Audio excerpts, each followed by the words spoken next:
Humidor shop talk. Humidor shop talk. Get ready. Humidor shop talk. Get ready. Humidor shop talk. Sports. Humidor shop talk. Cigars. Humidor shop talk. Get ready. Humidor shop talk. Get ready. Humidor shop talk.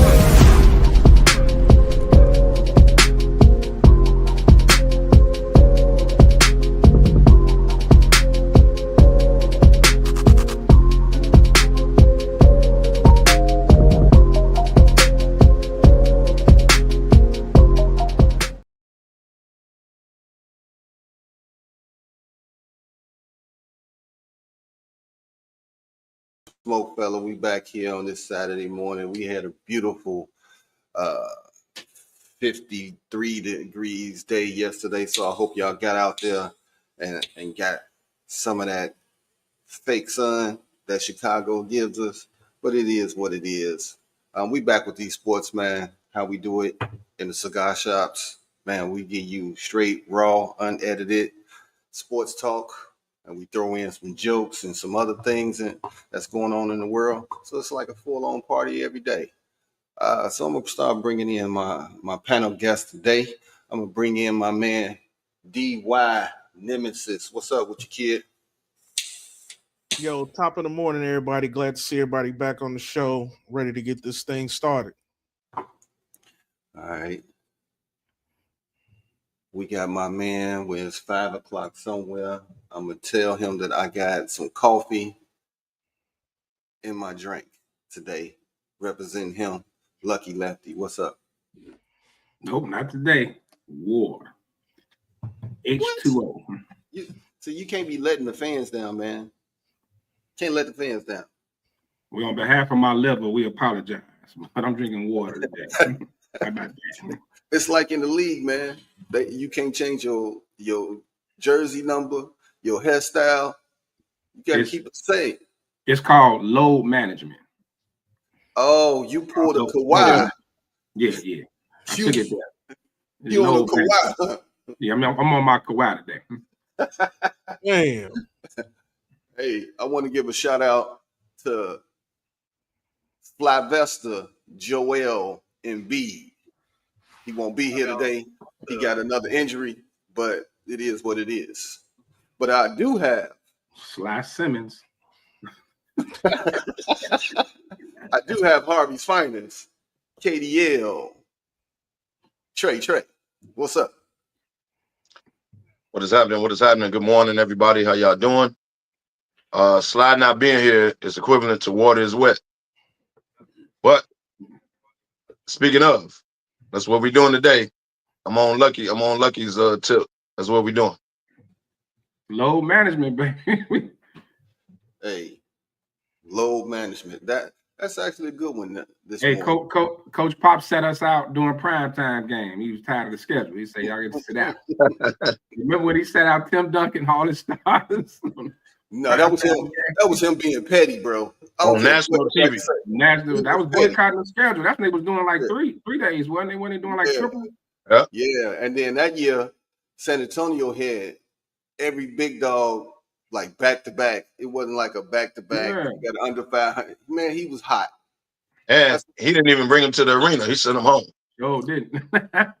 Yeah. What up, Jay Greer? Jay Greers, what's up? Hey, man. Jay Greers, what up? Before we get into it, I kind of want to get your blood flowing. So I'm gonna give you an NBA start one, bench one, cut one. We started out the gate.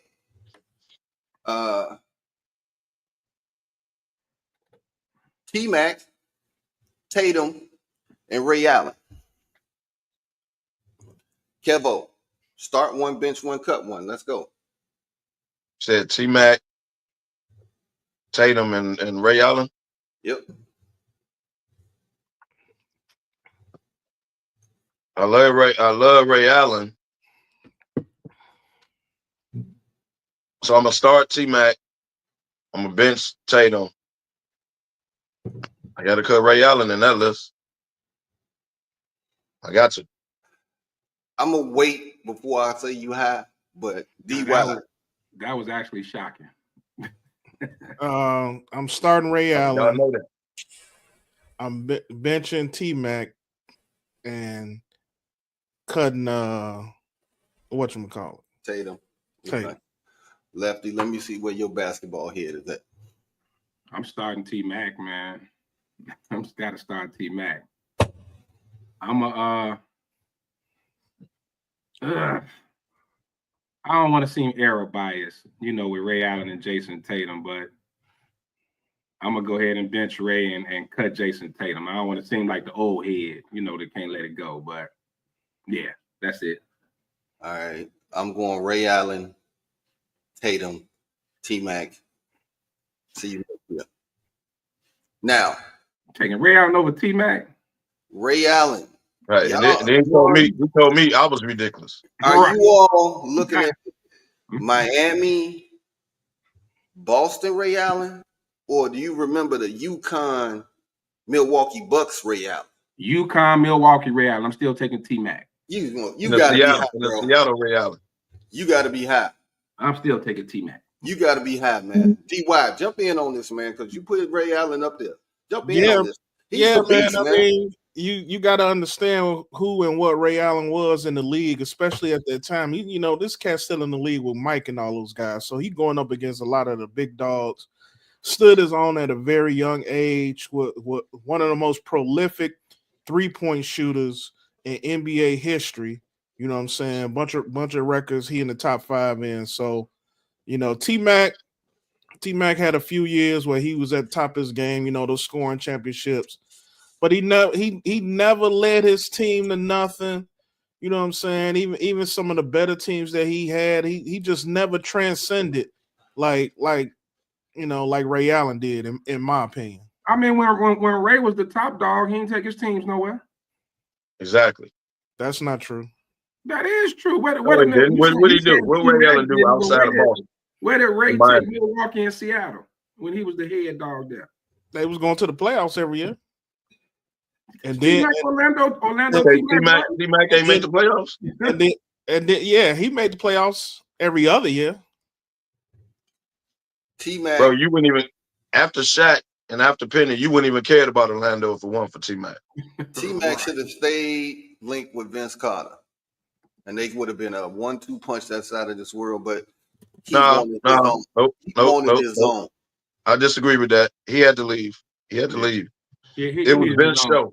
It was Vince's show. Yeah. He knew it. He had to leave. He had to go do his own thing. T-Mac was right to Rob. But I'm gonna tell you, the only reason I benched Ray Allen technically was to show respect for Tatum. Because I could have been an old head on here and went T-Mac and Ray Allen. But I wanted to show respect for Tatum because I don't think he gets enough of it.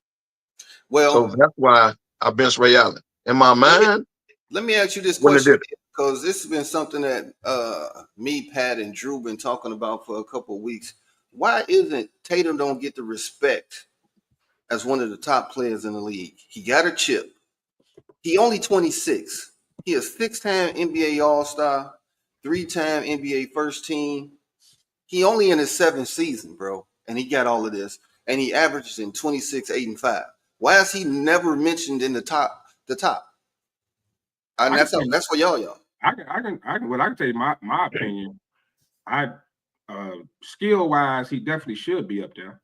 You know, it's like I'm still waiting for him to take that, to jump into from superstar to the megastar. I'm waiting for him to get up there with the Jokers and them. I don't know if it's his consistency or what. You know, I've just seen too many times where I kind of waited for him to like be the dog all year. You know, I don't know what it's just something that's not quite there. But I didn't see in games he didn't went crazy and he looks unstoppable. But I also see games when he look a little timid, man. And I think that's what's sitting on everybody.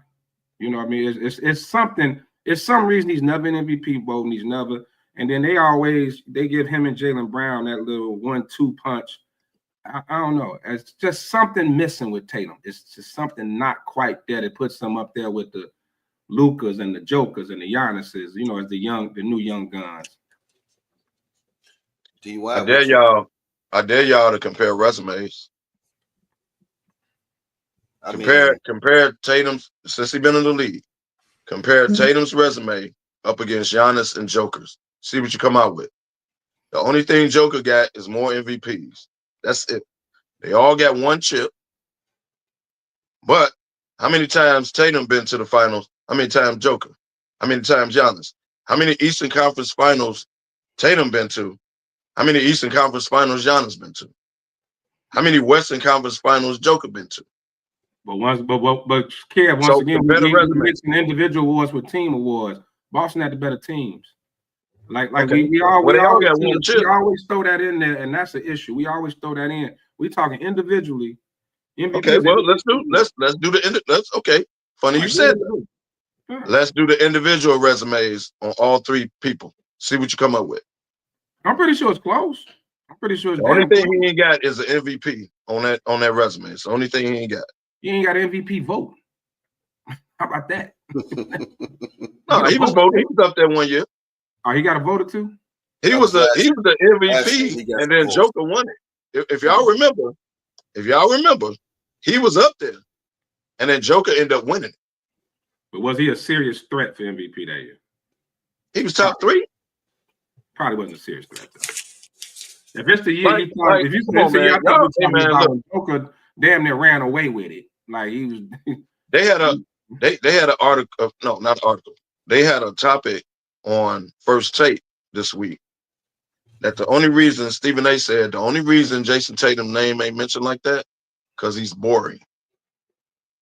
In other words, he has no flash, no like Ant-Man. And Joker Ant-Man was the MVP. Ant-Man, everybody like his personality. He's outgoing, spoken with, right? Tatum is boring. Joker not boring?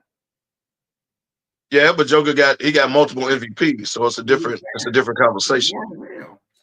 But Jason Tatum's resume compared to them dudes, come on now. Yeah, it should be up there. He right up there, but he just don't get the fanfare. Like, I don't know, is he too clean cut? I don't know. It's just something that's just not quite. Do we need to slap somebody in the game or something? Yeah, I mean something. Lefty, I will agree with you. It's something. I can't put my finger on it, but I'd say he should be a dog every night. But you said it. You said he, some nights he a dog. He giving you 27 a night. Like, what more you want, bro? The man has been in the Eastern Conference Finals over half his career. Well, Kev, I agree with you, but I just can't figure it out. I can't figure it out why he. Right, yeah, that's what I'm saying. I'm not knocking his resume, but then sometimes you get penalized for just being on a damn good team. Boston's a juggernaut, man. Bench, starters, the whole nine, and then you got like remove Joker and Giannis from their teams, and they ain't even a playing. They're not even playing teams. I think Boston could at least still get to the playoffs without Tatum. They that deep. You know what I'm saying?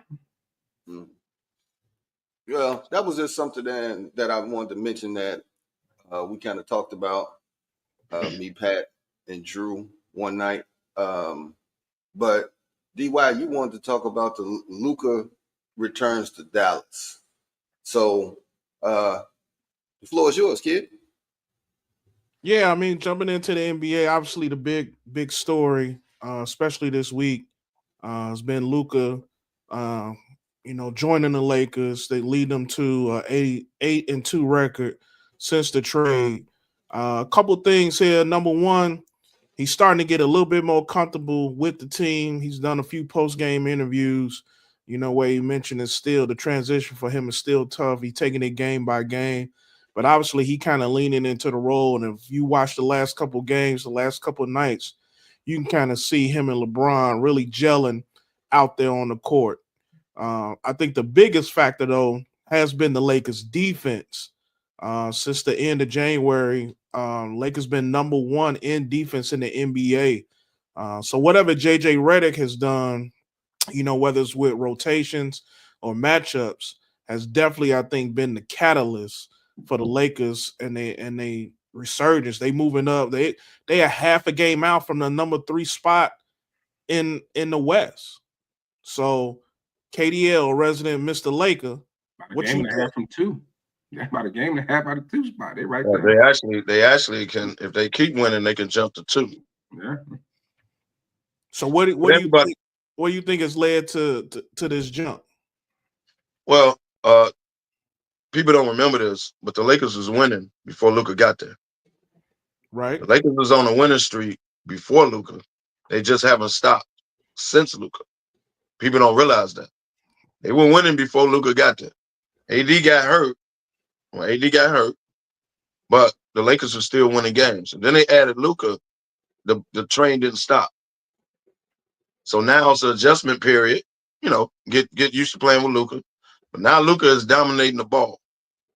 Now LeBron has got more energy. He's playing off the ball. He's running fast breaks.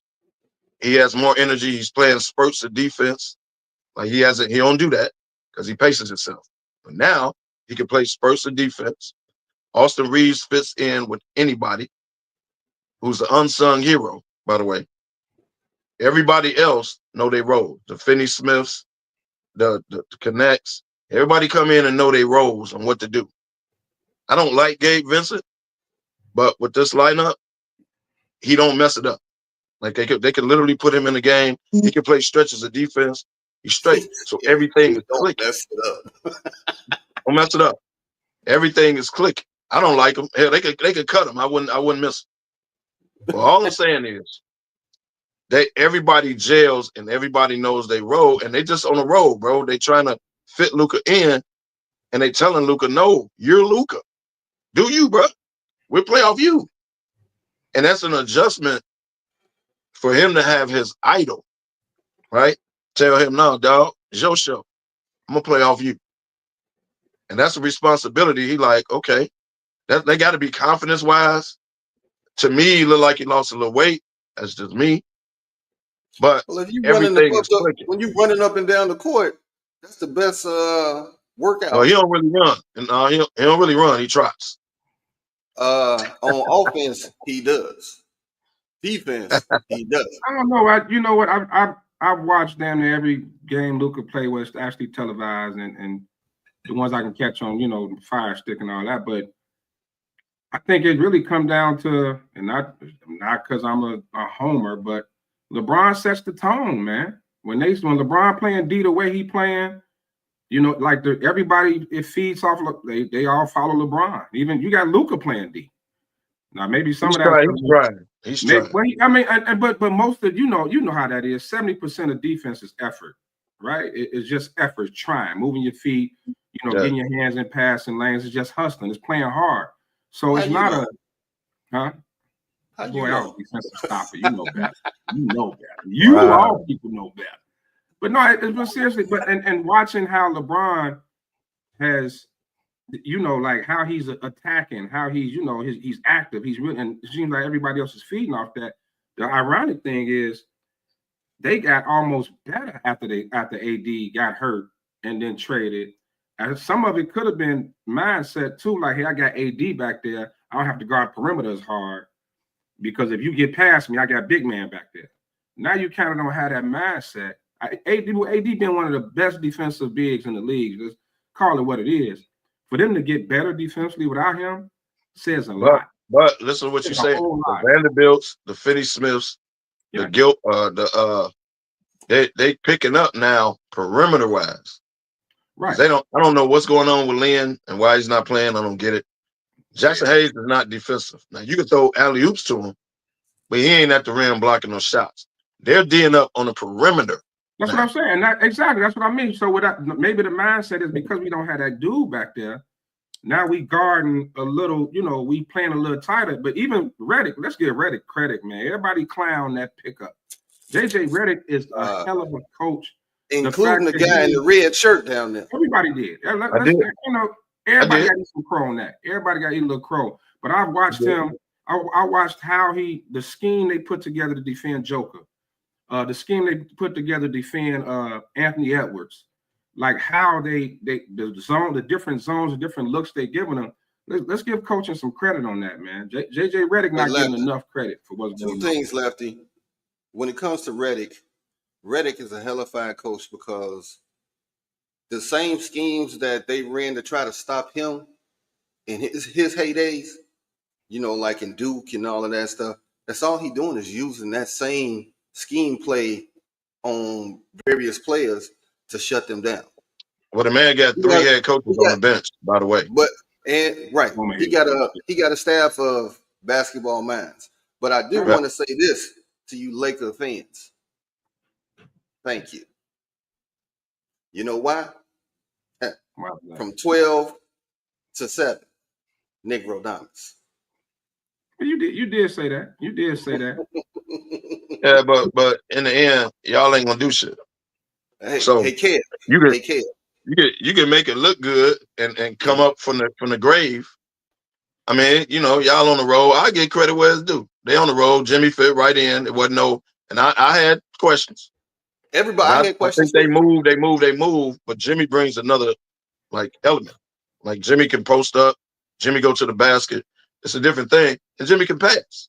But hold on, stand. But before we jump Golden State, let's stay with the Luka thing right quick. I think the other thing that you're watching is Luka's having to adjust. We got to remember this is a mid-season trade. LeBron talked about it last night. There's no time. If you're really not practicing, there's not a lot of practice time. You got to do this on the fly. And you're going with Luka. Luka's someone who's used to damn near 80-90% usage rate to now LeBron, Austin Reeves. Like sometimes when he got to, I see sometimes when he got to go stand in the corner and let Reeves and LeBron cook, he kind of look, you know, Lost. he kind of lost, like, right? So that's something he has to adjust to. So this is a huge adjustment. Everybody tends to think basketball just throwing a bunch of superstars together and letting them just go. But you know, we talked about Luka in Dallas all the time. He dominated the ball every time down. He touched the ball. He controlled everything. It was rare that he had to go stand in the corner. Now, when Kyrie came, he didn't have to do it as much, but it's even less now with the Lakers. And doing this mid-season on the fly, it's a challenge, man. I think that's what we're looking at. His shot is flat. He's off. He hadn't played. You know, he was out since December with the calf. So this is a big adjustment. The fact they still winning, man. Salute to the Lakers and their whole coaching staff. I'm gonna tell you right.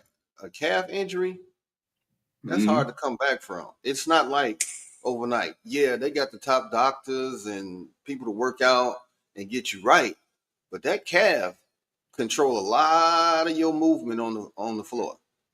But you know what? If it's torn, then go ahead and have a surgery. I don't know why it keep going bad. It's either torn. You can strain your calf, bro, and you can get over that, right? You rest it, you heal it. But if that calf is torn, you might as well go ahead and have surgery on it because he keep having the same injury. A broken bone versus a sprain. They say you should have just broke it because then it'll heal faster. I agree. I feel that way about my foot. I wish I would have broke it instead of sprained it. Right. Because it's gonna carry with you for a long time when you sprain. But that goes to usage rate again, though. Like, you know, you see Redick has a certain time, you know, he gets him out the game, he would let him rest.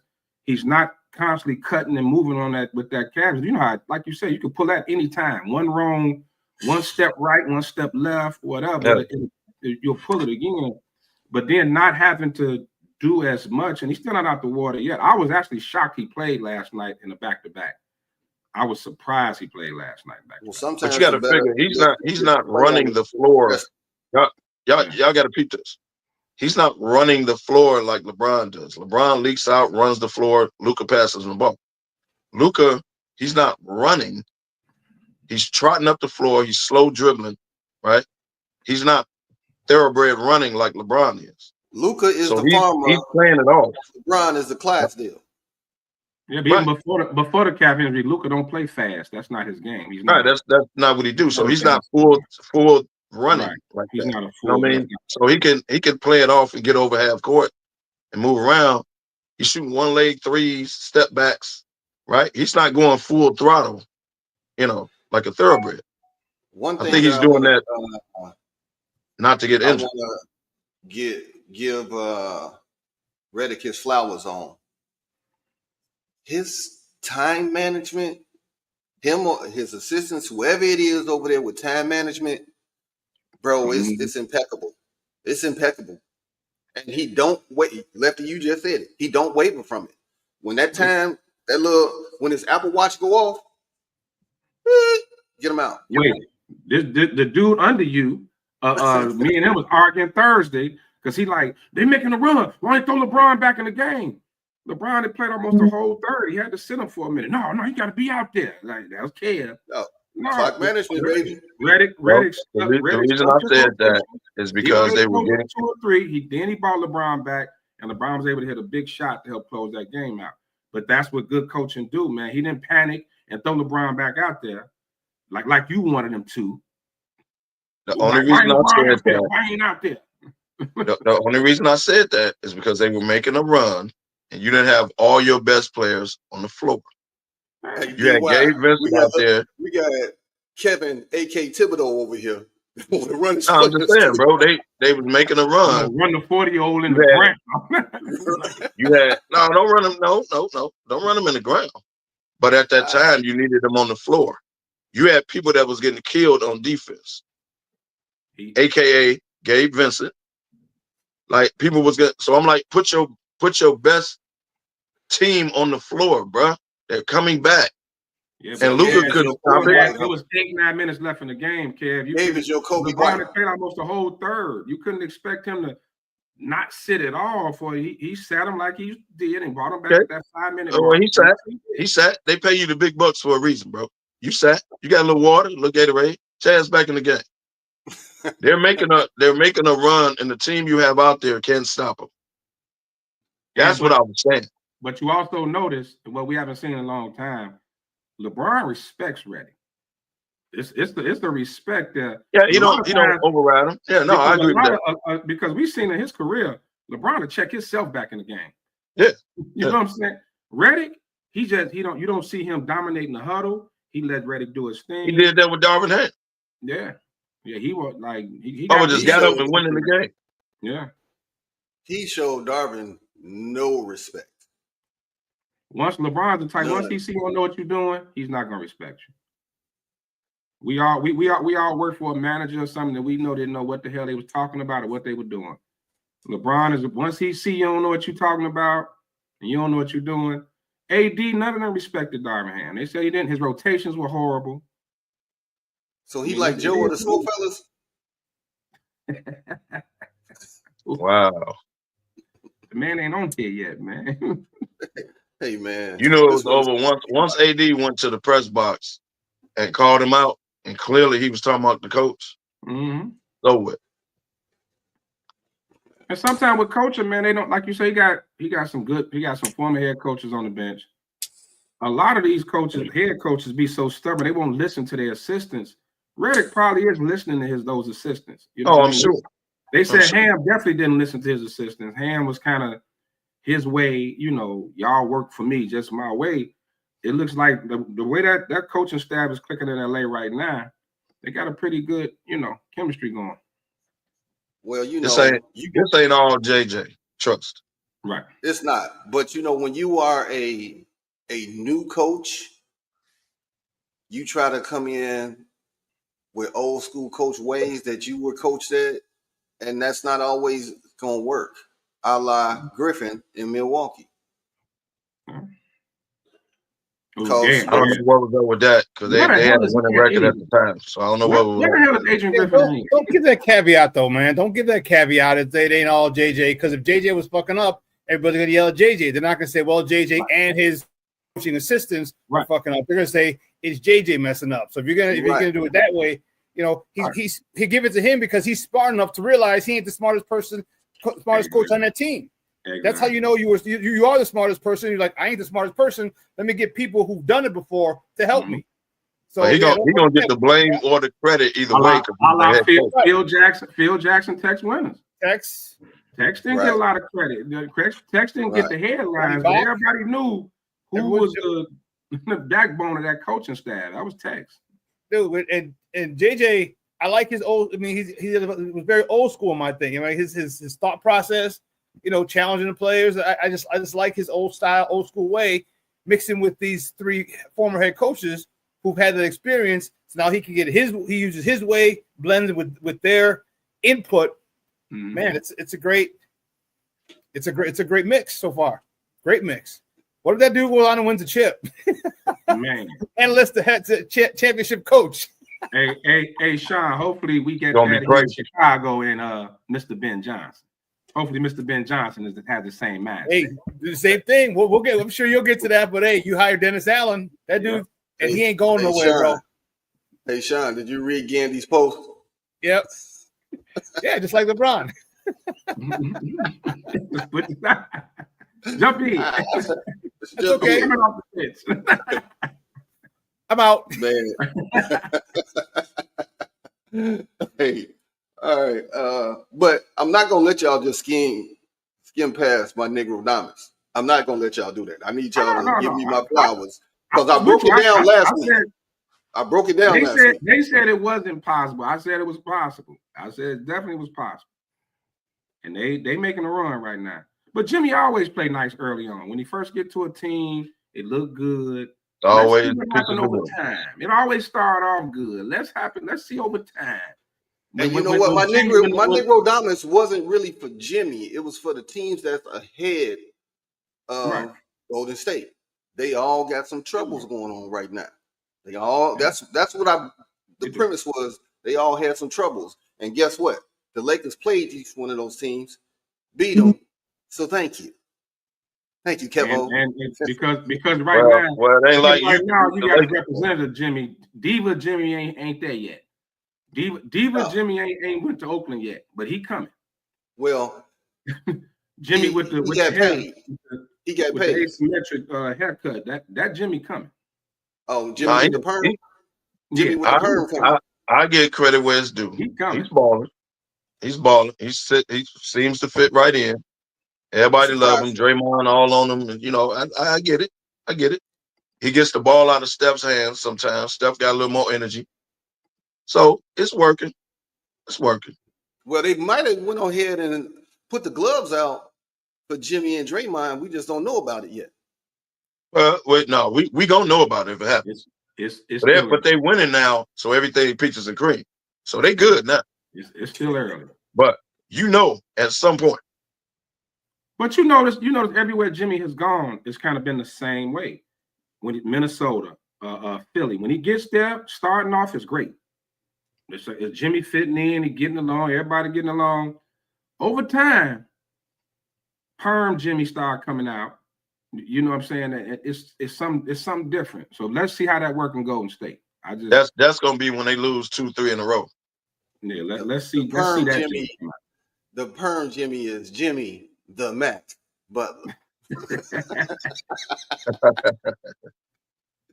DY. Yo. You want to talk about East matchups? Yeah. Moving on to the Eastern Conference.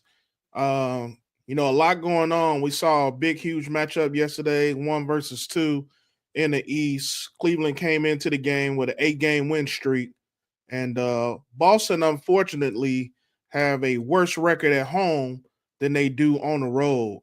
And obviously, we saw Cleveland handily take down or at least come back from what Boston's barrage of threes early in that first half of the game and came back and won that game. They clinched first playoff spot here in the Eastern Conference, and they are now have the best record in the league. So, fellas, do y'all believe Cleveland is for real? Is Cleveland a real deal? Okay, can I go first on this? Because last night's game, very entertaining. They was going back and forth. But I don't think D. Mitch dropped 41 if Drew Holiday is there. That's a big piece of their perimeter defense that was gone. Because they got a 3-headed monster on defense between Drew, Brown, and White. Yeah. They long arms. They make it tough for them.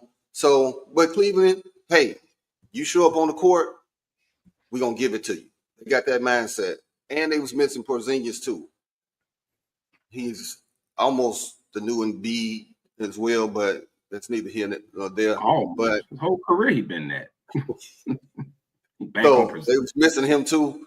But I'm still holding my judgment, DY.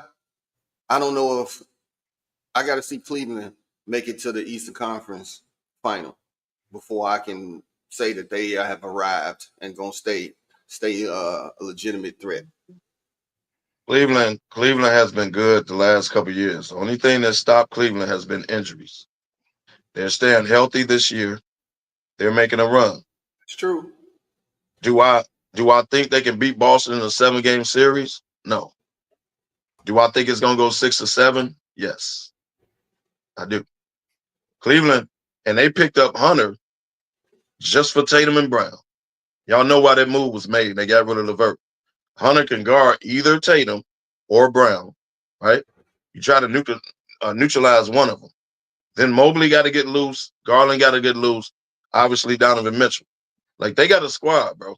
They got a squad. I don't think they can beat Boston in a 7-game series, but they got a squad. So, yes, to answer the question, yeah, they for real. But they ain't going to beat Boston in a 7-game series. They're not. Not fully healthy. Yeah, I think, well, let me say it. Cleveland is for real. The only team over there that can beat them is Boston, if it comes down to it. And Boston got to get off they we the shit like we just won back-to-back or off a three-peat. Because sometimes they come out there like, you know, like everybody's scared of them, or like they not the Bulls of the 90s where teams are intimidated by them at all. Cleveland's that team, man. They young, they hungry, they ain't scared of nobody. And when it all come down to it, man, if I think the path for Cleveland to beat Boston would have to be to go through the bigs. Like Mobley and Allen is a huge advantage for them. If it tries to go, what's the point guard for Cleveland? You can't go through Garland and Mitchell. It can't be Garland Mitchell. You know, Garland and Mitchell versus, you know, Tatum and Brown and those guys. If they can expose and really focus, get the bigs, you know, going, Cleveland gonna be a hard time. I'm still stick with my guns. I don't think they can beat them in 7. I think it'll be a hell of a series. But I will say also, I wouldn't be surprised if Cleveland beat them though. If everybody is healthy, do you think it's gonna go 6 or 7? Boston, yeah, and everybody healthy on Cleveland, when they match up, I'm always gonna go with Boston because the big physical guard. Garland is small. He's very small when you look at his overall frame. And White, Brown, and White, Brown, and Holiday. For some reason, he has a lot of trouble with them. You know what? White is a bigger factor than we saying too. Like White be killing, bro. White be killing. Porzingis is obviously a matchup problem, but that's why they won't beat Boston in a 7-game series. Ever since they are for real, bro. They gonna give him 7. He been the truth. Would you be shocked if Cleveland beat him in 7 though? Would it surprise you? No, I wouldn't be shocked. I just don't think it'll happen. And here's the thing: Cleveland's gonna have home court. Boston ain't tripping on home court. They don't give a fuck. The best road team in the league. I mean, I ain't tripping on that, but yeah, they ain't tripping. Let me point out one other point that I found very interesting, especially coming out of last night game. Last night, Cleveland bench outscored Boston's 33-6, and those 6 points was from one player. Does it concern you that they don't go a little bit deeper in their rotation? It seemed like Cleveland put a lot of players out there yesterday. I think they had about a 10-man rotation out there yesterday. And I understand Porzingis and Drew's hurt. That was the problem. You're not getting enough. You're not going to get Tatum and Brown to score 40 and 30 every night, especially in the playoffs. So that I feel like that bench for Boston has got to start playing better in order for them to go back to the finals. But you just answered your own question. Because Porzingis and Holiday, who are starters, wasn't in the lineup, 2 of your role players had to be on the floor. That takes away from your bench. You got to think about that. 2 starters were gone, which means 2 bench players had to start. You don't have a bench at that point. You don't have enough. I ain't going to say you don't have a bench. You don't have enough of a bench now because 2 of your bench players had to start. Well, And I guess think, what? and I Look at it like I that. think, They and bench to add Will. to that, to add to that though, Boston better take Cleveland serious. Yes. Yes, they better start taking them That's it. serious. Because a lot of times Boston, they seem like they walk out there with their chest poked out, like can't nobody beat us. You know what I mean? And they sleepwalk. You know, you saw they jumped out to that huge lead and just felt like That's because of threes, though. They hit like 15 threes. Oh yeah, when they hitting their threes, it ain't nothing you can really do. But I'm just saying they better take Cleveland serious. They better stop running around like they a lot to go back to the finals. Cleveland is a serious threat. I agree with that. DY, that's an amazing point because Pritchard, bench player, he only had 6. But if you look at Horford and Hauser, which are normally people that come off the bench, that's a total of 17 points at the bench. 17. That's never going to win you anything. 56, though. Horford 56 years old, man. So I get it. I get it. Get out. Right, you can't count on right. But if you out there, and you lace them up, old man, lacing them up. If you lacing them up on that 94-foot, I got you. I got you. You got to come with it. Oh, so it's okay for LeBron. It's okay for LeBron to be 40, but it ain't okay for Al Horford to be 40. Energy. Yeah, that's 2 different kind of 40s. The one thing Horford ain't nothing accused of is being athletic. This ain't Haslam. You knew Haslam at 40 wasn't getting off that bench.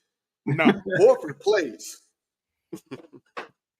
All right, and keeping with the Eastern Conference theme, the Detroit Pistons came into last night's game with Denver, 8-game win streak. You got Cade Cunningham averaging almost 26 points a game. Jalen Ivey about 18 and 6. The Detroit Pistons have 6 players that average double digits on that team. And then you got Jalen Duren, the big guy, averaging a double-double with 11 and 10. Lost to Denver last night. But question for you fellas, and I'll start with Ben this time around. Is Detroit for real? I'm gonna say Bickerstaff Jr., the third, whatever he is, he got them boys playing together. And he, same way we talked about Redick, his time management, the positions that he put his players in, now they are actually for real. Now, I'm not saying they're not for real where they about to go and get to the Eastern Conference final. No, but they for real to be in that top 6. I'm gonna say they're for real. They're not gonna beat any of the top teams right now. They did a stat. They could get New York. They could get New York. Stop it. No, they won't beat New York in the series. No, they won't. They could get Indiana. Are you high? They might beat Indiana. They won't beat New York. But look, right now they match up against Indiana 4-5. No. Well, they might get Indiana. I won't be shocked on that. But that's it. They're good, man. They're good. Oh no, they and there's your coach of the year right there. People saying Redick. No. They did a stat last night. Do y'all realize last year at this time Detroit only won 8 games? Yeah. I know that. So I'm telling you, they what 6, 7, 8 games over 500 right now in less than a year. Yeah. Come on now. That's your coach of the year right there. Well, first of all, Redick might get it because the Lakers are going to go further and have a better record. So Redick might get it. That's your coach of the year right there, bro. Bickerstaff. Well, they on the come up. They on the come up. To answer DY's question, no, I don't care. I think Detroit is better than the bad teams in the NBA, but they ain't nowhere near the top at the upper echelon of the league. They not. Right? No. Like they better than and it's a lot of bad. We gotta realize it's a lot of bad teams in the NBA right now. A lot. And teams we didn't expect to be bad, like Philly. Like it's a lot of it's really some bad teams. Do you agree with this point, Lefty? It's a team you don't want to get matched up with in the first round because they're going to tire you out by the time you get to the second round. I would love to have them in the first round. If I'm one of the top teams, give me Detroit in the first round all day. Let me get them in the first round. They're not going to beat none of the top teams, bro. Right. They young and they athletic. I get all that. I'm just saying, like, if they played a Western Conference schedule, they may be in a play-in. Like would y'all be shocked if they beat Indiana in the first round? So many bad teams in the East. The East, they wouldn't match them. It would be New York right now. If they started, it's New York. It's New York, and they would. Indiana been rolling too. Why you tripping? New York is third, man. And how it works out: one plays 8. Detroit plays 7. Detroit 3 plays 6. Yeah, Detroit. It will tire no, I didn't know they was 6. I thought you said they was 4 and 5. I thought they was 4 and 5. My bad. Yeah. I'm gonna tell you right now. But they not beating New York. They're about 2 years away. Yeah, they have bet from putting them over the top. Yeah, they're about 2 years away. That's a good young team. I compare them to Houston in the West, and Houston's good, but I just don't. I just watch their style of play. They got that youth, that up and down, they athletic. I get all that. I just don't. I think when it comes down to X's and O's and playoff type basketball, I don't think they're a problem at all. If I'm one of the top teams matching up, give me Detroit. I'd take Detroit before Indiana. I'd rather have Detroit than Indiana in the first round. If they match up against if it stay like it is and they match up against the Knicks, goodbye. Great year, y'all on the come up. Just like Houston. Houston ain't finna beat nobody, dog. They're not. They're good. Nice story. Come up. Great. You're on the right trajectory. They ain't finna beat nobody, dog. Yeah. Not in the series. That's a great segue into the next part of the segment, the New York Knicks. What's wrong with the Knicks? Knicks came out, won that game last night, went down to the wire, going back and forth with Memphis. I watched some of the highlights. It was a pretty good game. They got the third most wins in the conference, and Tibbs going to be Tibbs. So, of course, he got his whole starting 5 all playing at least 35 minutes a game. Cat's out doing his thing. Cat averaging almost 25 and 13 and a half rebounds. So are the Knicks going to be able to duplicate what they did last year in the playoffs and make that run? Or is Tibbs going to continue to run these guys down? Lucky, I'll take you first. No. I'm going to keep it simple. Well, I'll say they can make the run they did last year because the East is just not good. So they can get back to the Eastern Conference Finals. I think they there, but if they have to match up with Cleveland or Boston, I don't think they get a chance in hell. The rest of the East, I think they can run through them. And Tibbs is gonna Tibb. He's gonna run them down. And you know how that playoff schedule is, those condensed every other day. And it's always been Tibbs' MO. So I just don't see it. Only reason they get that far Eastern Conference is because the strength of the East. The East just is not that good. KDL. Tibbs is going to Tibb. By the time they get to the playoffs, there will be injuries. The Knicks won't make it past. If they get Detroit first round, they'll get through that. But if they run into Cleveland or Boston, which they probably will, game over, good night, holla back. You want to know what the Knicks' problem is? They don't play defense. And for a Tibbs team, they'll never go far. The man has a 7, maybe 8-man rotation that he runs them in the ground. And the 2 that come off the bench don't play as much as the starters. He played 10 last night. He went 10 deep. Somebody hurt? Is somebody hurt? No, ain't nobody hurt. He don't, bro, that wears you down by the time you get to April. And the fact that they don't play defense, now Mitchell Robinson might help him out, big man, because Karl Anthony Towns don't play no D. He'll give you 30 or 40. He don't play no D. You know who else don't play no D? Jalen Brunson. Much as he scores, he's getting killed on the other end. But people don't point that out because he's scoring on the other end and you don't notice it. Watch the Knicks play. They single him out just like they do Luka. Yeah. Put him in pick and rolls, a switch, they kill him. Plus, he's too little. So, to answer the question, no, the Knicks ain't going. No, they're not. Ben, what you got? Two things about the Knicks as I listen to you guys, and then I look at some of the comments. Gandy, I usually never agree with you, but they not tough. They not Grammy. Secondly, Kev, you hit it on the point. They don't play no defense. And my third issue with New York, I don't like their offense.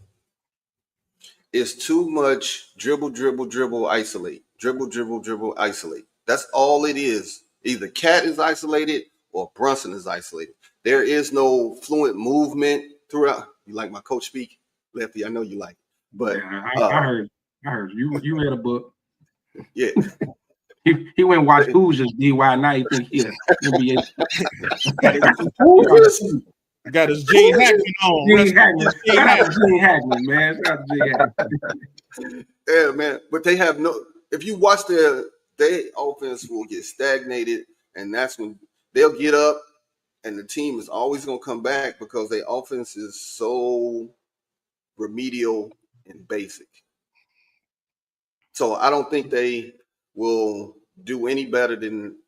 I think they'll take a step back in the playoffs versus last year. So being you don't like their offense, you don't like their offense or defense, so you just don't like the team. And the fact that Silk like them, so I definitely don't like them. Damn. They ain't going nowhere, man. They got second round, maybe.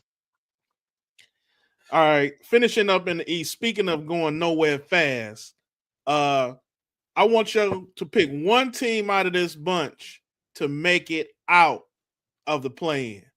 You got Orlando, Miami, Atlanta, and Chicago. KDL, who's coming out? It's a simple Orlando. Orlando. That's simple. Atlanta play the Bulls every year in the play-in. Y'all ever notice that? I sure do. So Orlando is coming out of that.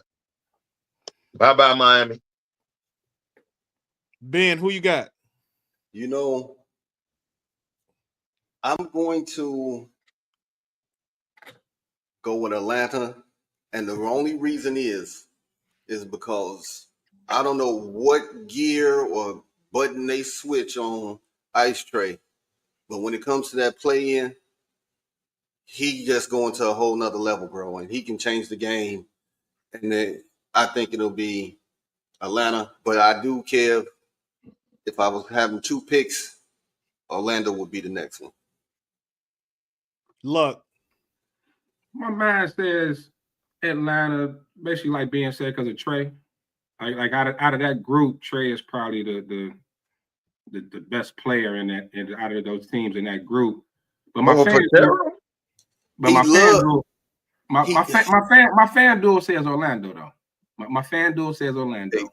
Kev, Pachero is the best player out of that group. No, I mean Pachero still. I'm talking about for longevity though. Right. If Pachero stay healthy, I'm with you. But Kev, Trey has proven it already. Trey has proven he can. Do you agree that Trey gets better on the road because he loves the crowd to come at him, and the crowds come at him, and he heat up. He heats up when the other team crowd is all on his neck, and he love it because then he go, ooh, give him a bucket after bucket. Okay, I give it to Trey because we've seen it, right? He got highlight reels for the play-in, and then they lose. I've also seen Pachero when healthy. The only reason Orlando is in that position because Pachero was out for a minute. Yeah, y'all do realize that, right? I agree with Banchero, man. Put some respect on that. Okay, Banchero. Okay, my bad. We don't know his last name says a lot. No, but that's a bad man, bro. And if he's healthy, I got Orlando coming out of that bunch easily. Now they're gonna lose to Boston or Cleveland. I'm not gonna say easily, but come on, man. Atlanta, come on, man. The mere fact Atlanta play the Bulls every year around the same time, which means they're in the same position every year. Come on, man. Yeah. Which says they experienced in playing. They got experience. They got experience. Orlando don't. They veteran. If y'all remember, Orlando made the playoffs last year. That's right. They sure did. They sure did. Get in there. And what happened? Never mind. What was supposed to happen? But they ran into. I think they lost to Cleveland. To be honest with you. Yeah, what was supposed to happen happened last year.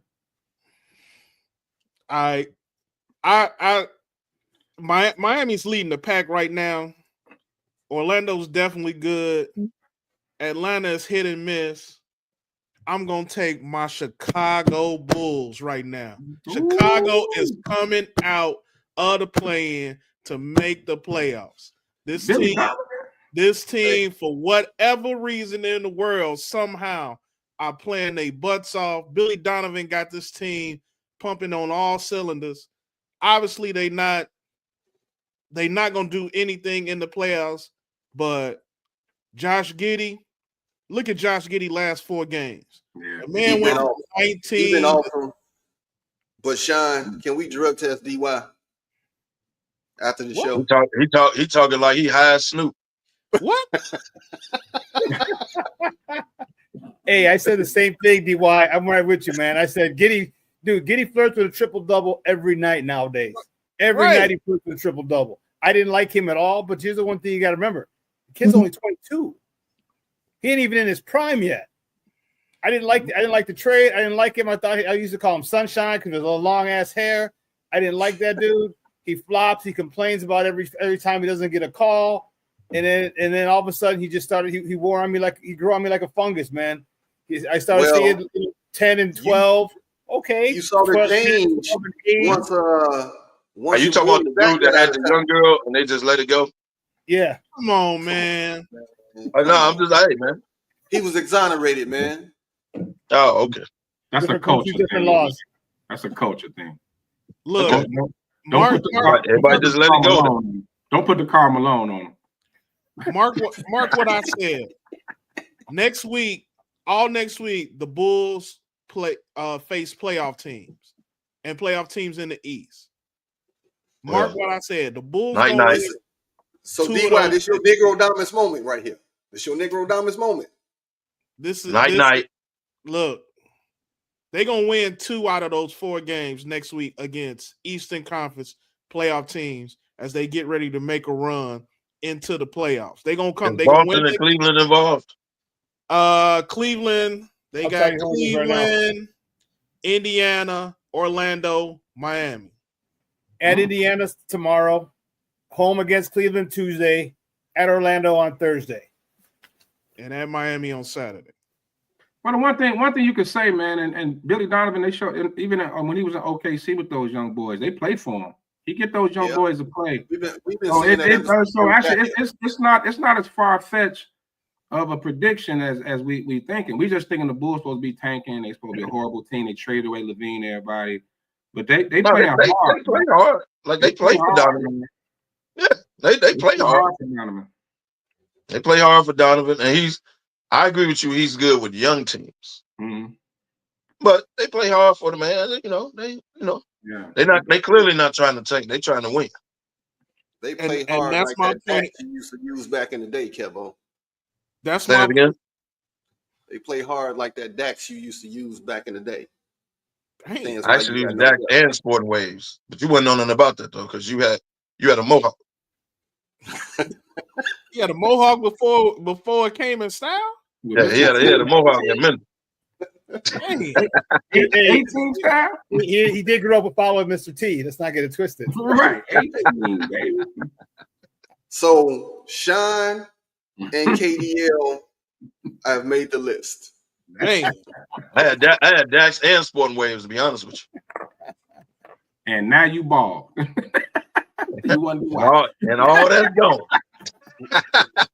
Maybe that's a bad mix, Kev. Both of them. Right. Hey man. Well, Kev, you know what you're gonna get Sporting Waves before I went to Dax. Birthday. I had Sporting Waves before I went to Dax. You getting a can of Dax.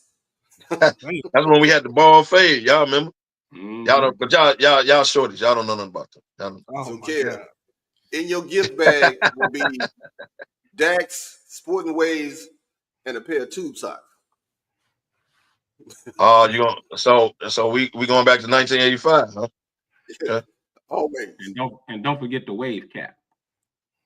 Oh yeah, you had to look. You didn't take the wave cap up until you got in home. Homeroom. All the way to school, right? You got all the way to school, but That's up. You took that off in homeroom. And hey, left With the fresh waves, baby. You got that line across your forehead. Right for you. Yeah. It'll go away throughout the day, though. It'll go away throughout the day. All right, y'all. We moving into the second hour of the ride. Gonna jump into a little NFL talk here real quick. Starting off, Wish we had a commercial or two, but go ahead. Free agency is right around the corner.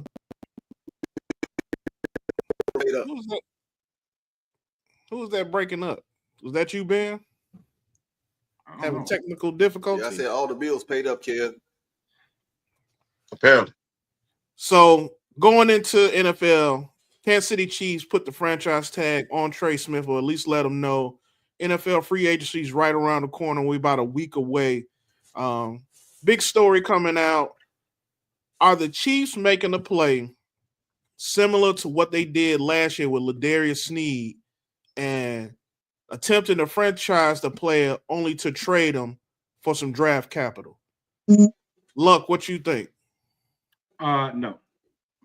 I think they're gonna work a deal out with Trey Smith. You just can't let one of the top O linemen in the league at that age. You can't let him get out the building. You know, it's one thing to try to replace receivers and everything else, but I think Andy Reid realized the importance of the trenches, and they've kind of had a little rotating O line thing, every other year. But I think it's it's like I was actually shocked it got as far as it was possible for Trey Smith to even walk. But I think, especially after seeing what happened in that Super Bowl, he's your best offensive lineman. They need him. Like he's one cat that's not easy to you just can't replace that. Like what he brings. So no, they're gonna work a deal out. Now some other cats gonna end up getting let go. There's gonna probably be some surprise cuts, but he'll be there. If Mahomes wouldn't have got beat up in the Super Bowl, he would have walked. The mere fact Mahomes couldn't get out the pocket, and they obliterated that offensive line with 4 people, can't let the man get out the building. So I agree with that. They probably pivoted like, you know what, we can't do it. As the GOAT Tom Brady said, Mahomes was running like the Super Bowl year we beat him. That's why he'll be re-signed.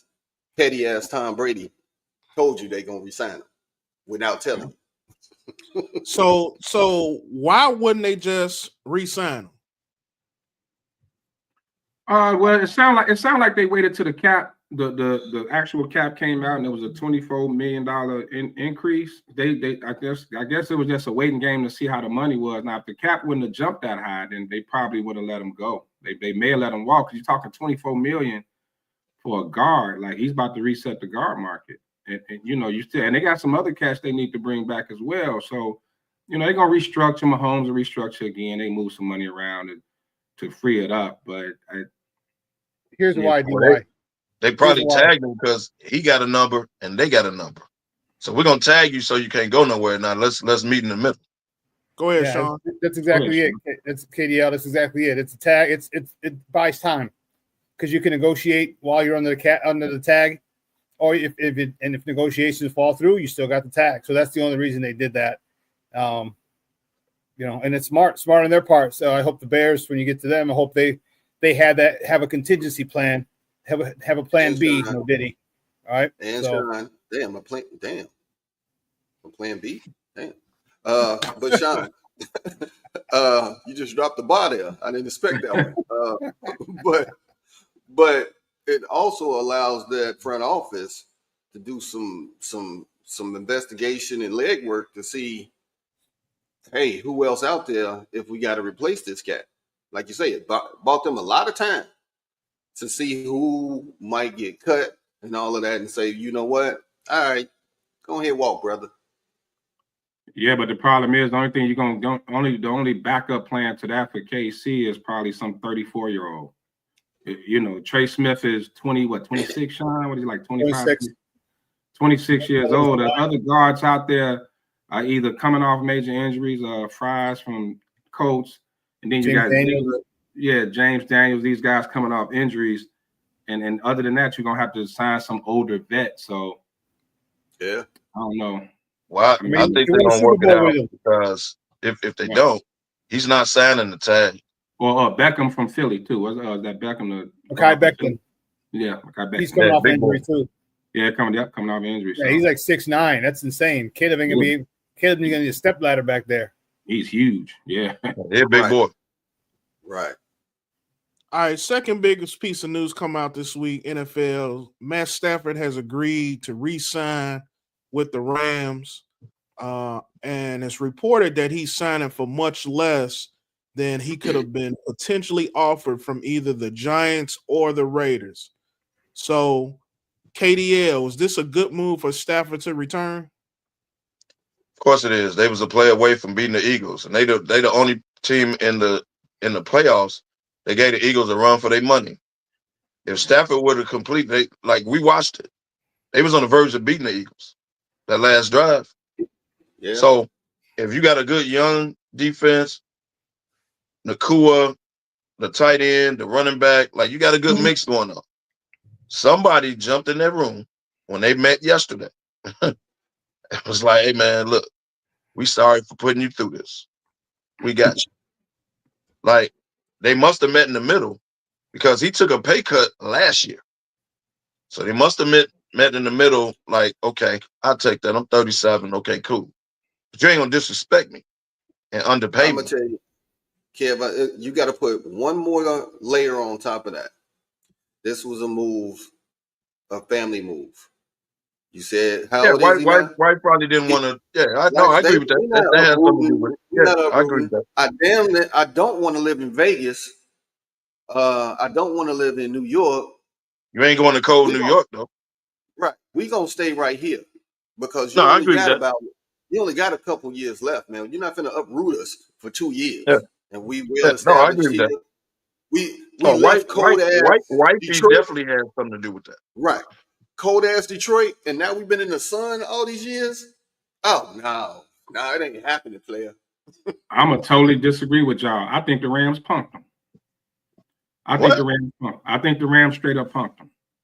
He wanted a certain amount. They said, we ain't giving you that. Go seek a trade. Go out there and see what's out there. And let us know. Would you rather go to the Giants who are in the rebuild? Vegas is a rebuild, a 37-year-old, or you want to stay here and keep this train rolling? Like the Rams didn't. This was unheard of. That's why everybody was so shocked at what was going on. But they held their ground. They called his bluff. Go seek something else. The Raiders had the money, could have paid them more. Giants could have paid them more. They called his bluff. So the Raiders had a deal on the table. So that meet in the middle, no, Rams pumped him. You're gonna take our number or go to find a situation better than ours. And he didn't. So no, he got pumped. Well, we got it. What was the number? What did he end up getting? It ain't been made. It was a 2 year something, right? I ain't say yet, but it's less. It ain't been made yet. One thing I did read, and in fact I read it this morning. Somebody in Matthew Stafford's camp mentioned that Stafford didn't want to make the same mistake that Aaron Rodgers did. Apparently, him and Aaron Rodgers is pretty close. And they mentioned about how moving from, the team that he had been with, had the most success with, and then moving to another team kind of put Aaron Rodgers, despite the injury, kind of put him in a flux. Mentioned how Stafford was already settled in Southern California, his family is settled and everything. They mentioned he didn't want to make the same mistake that Aaron Rodgers did. And that's so ironic because now he set the tone for the quarterback market. And guess who's the next name up as the hottest potential free agent quarterback that's out there? Aaron Rodgers. Yeah. Which I don't know why, but yeah. Hey, Mr. Merrill, stay away from that. Carry on. He's a leading contender. Giants at the top of the list. Yeah, I sure saw it is. But you asking that dude with that type of attitude to be a bridge quarterback? Because whoever signs him, you still got to take a quarterback. You can't bank on him because he could Of retire. course, you got to take a quarterback. Yes. He could retire any moment. So he got to be a bridge quarterback. What type of mindset is he gonna bring into the building? And KDL, I know you're gonna like this part. He's non-black.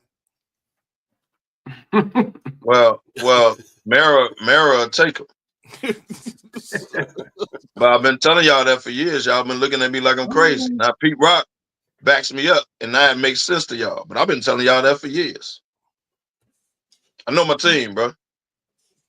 And yet it's still every draft board coming out got guess who at the number 3 pick? The black Cam Ward. Right. And the black Cam Warren will not be drafted by the Giants. Neither will Shador. Y'all don't hear me though. Don't follow Peter. Tell y'all. Watch out for Jackson Dart. Watch out for Jackson Dart. They're gonna draft a quarterback in the draft. Don't get me wrong, but it won't be with the 3 pick. Hey Kev, hold on to your comment, man. I checked the books. We do got to take a break. I got to pay some of Sly's his no-show fees. So we're gonna take a break. I'm gonna pay these fines that Sly got, and then we'll be right back. Oh wow. The note. How do you take care of your mind health? For my mental health, I meditate in the mornings. I have my dogs. They're the best. I just find ways that help me just relax. Finding things that make me happy, like being close to my family. I meditate a lot and read books. I have hobbies outside of the game. I'm able to switch off. I'm able to turn my brain off from the game of basketball. Your mind health matters. Your mind health matters.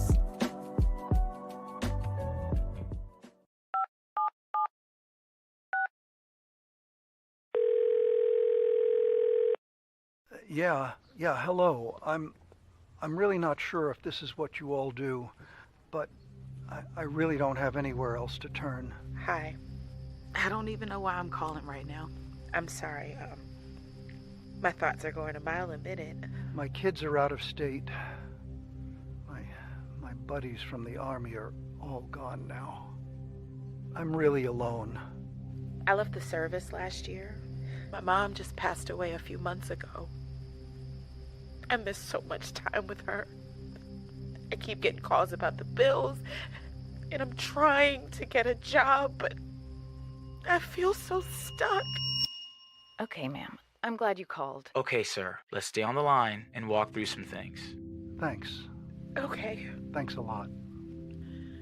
Thank you. Hey, it's your boy, the Superback, Sean Sierra, and be sure to follow Sports Zone Chicago on all social media platforms. On Facebook, Instagram, and our Roku channel, you can find us at Sports Zone Chicago. And on Twitter, we are at Sports Zone Shy. Also, be sure to download our mobile app so you can take Sports Zone Chicago with you on the go.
I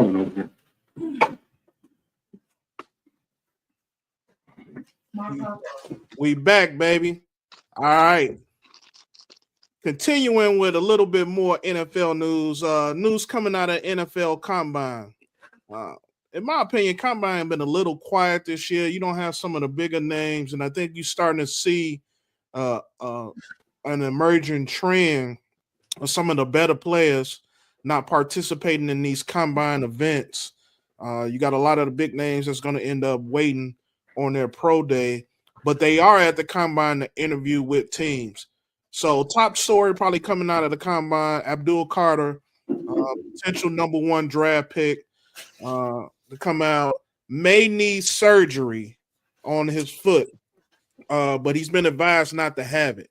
So if Abdul Carter needs surgery, or if he's not 100% at this point, would you be willing still to risk drafting him at and what you got?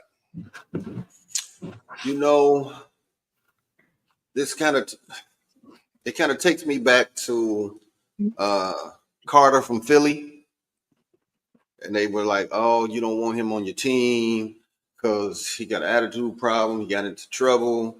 Now, different situation with surgery versus attitude and poor decisions, but it's a rare talent. It is a rare talent, and it's hard to pass up on that rare talent, man. And NFL, they have some of the best doctors and, you know, people to evaluate. So I would go ahead and take that. I'll go ahead and take them. I'll take them. Luck, you take that risk at 1? I don't know, man. I would really have to lean on my doctors. You know, if it's going to be a lingering issue, you got to be careful. It's just drafting someone, especially at number 1 overall, just first round period, with injury concerns is it's a slippery slope. You know what I mean? That's something, because he may not need surgery now. They're not recommending it now, but what happens in a year or two? You know, you also got to forecast. You know, does that injury get better? Does it slow him down potentially? Does it hurt? So those are just questions asked. If I'm Tennessee, I would explore and see if I could like get a trade or something, maybe trade back. I think between him and maybe Travis Hunter, I don't think none of the quarterbacks are worth for 1. If somebody wants to come up and get him, I would definitely consider it. KDL. I might not take him number 1. But if I'm one of them top 5 teams, I'll take him. I'll do it.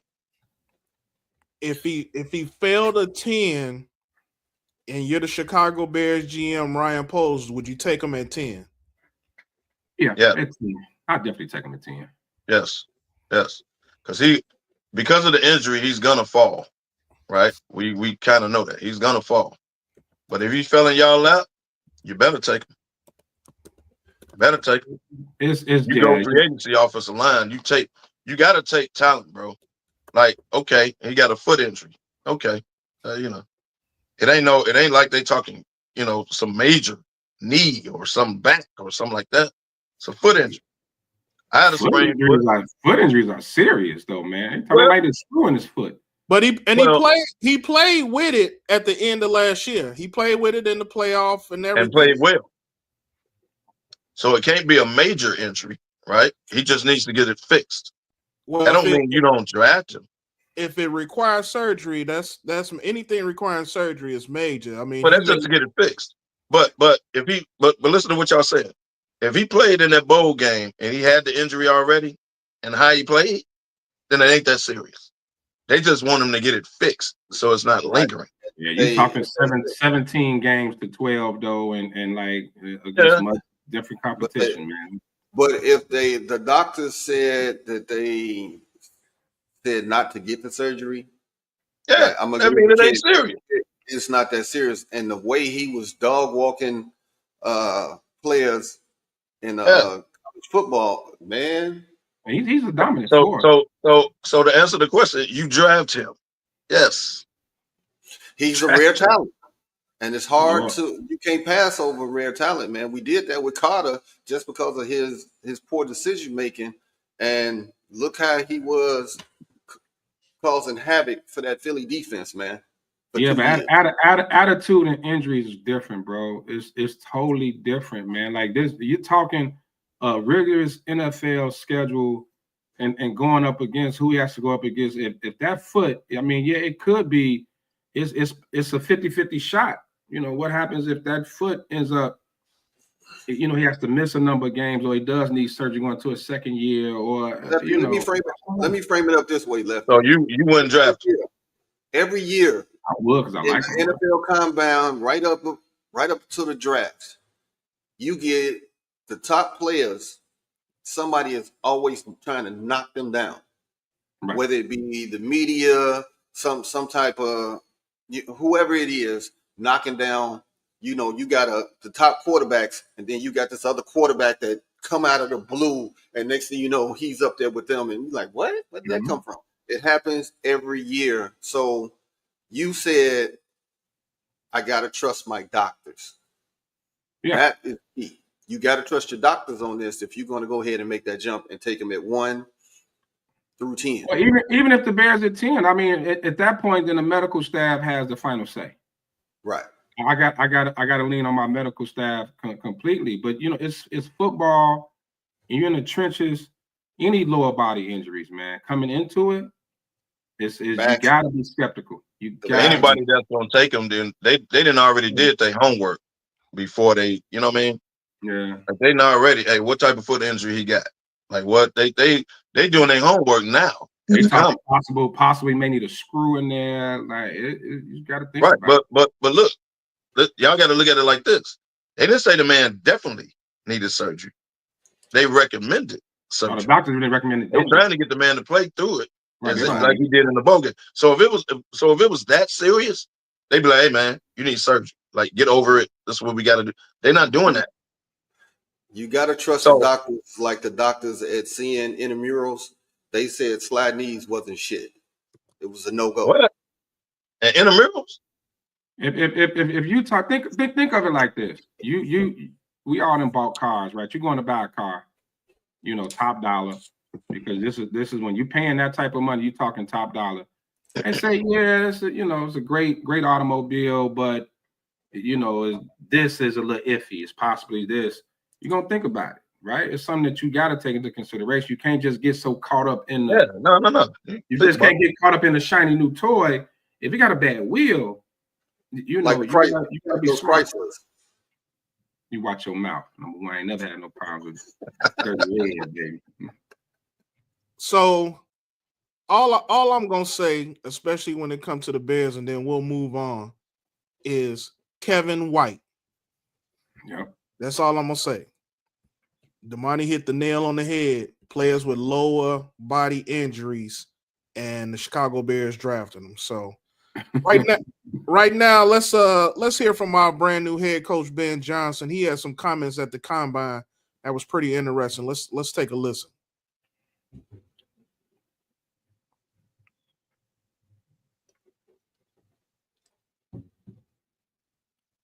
Listen, what's so beautiful about the coaching staff that we put together is I didn't hire a bunch of my friends. I went outside of my circle on purpose because I wanted to collect a different mix of experience, of energy, ideas, and we're all going to make it come together, and it's going to be the Chicago Bears going forward. And so it can look a number of different ways. Eric Bieniemy's got a lot of experience in the gun run game and what they did in Kansas City, obviously. And Declan has a lot of success from the Sean Payton tree, and Press Taylor has a lot of success from the Chip Kelly all the way on. And so we've got a lot of library, if you will, to draw from, and we'll see it all come together once we get our hands on these guys.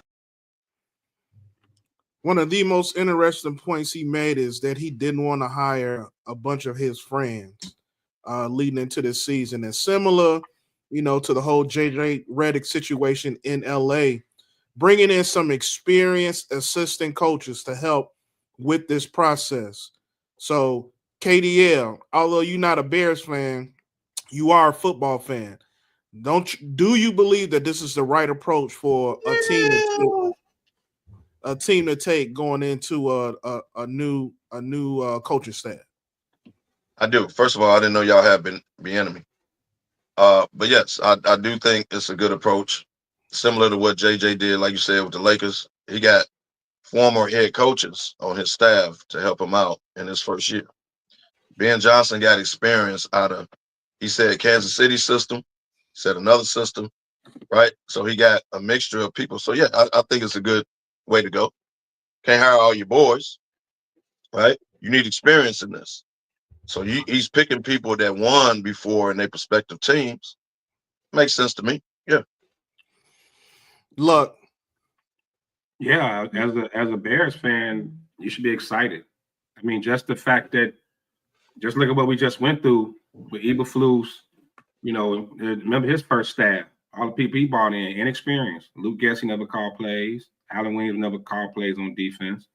A lot of first timers as assistants, along with him being the first time, along with him being the first time head coach, and not wanting to get all caught up in the buddy system.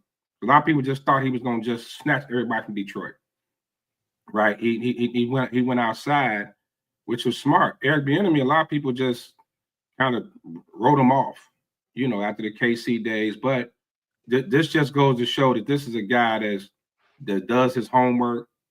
Like he doesn't lead with his heart. He leads with his head. Like he's a thinker. You know, this guy is very intelligent. He gets a lot of credit for being intelligent. And the fact that he's willing to do that is something different, man. So, yeah, you should be excited. Ben. I'm trying to hold my excitement because, you know, what happened to the last few years. However, you can't deny this mix of coaches that he has put together. And Kev, you said it. This organization, that organization, this type of concept. He had put together a nice group of football minds that should elevate anything that we have seen in the Bears since, as you said, Kev, since '85. Since I had the tube socks. All right. Carry on. Today and tomorrow, last days of the combine. We kick free agency off next week. Gonna be a lot to discuss going into. Man, I can't believe we got that picture just on deck every week. Just waiting.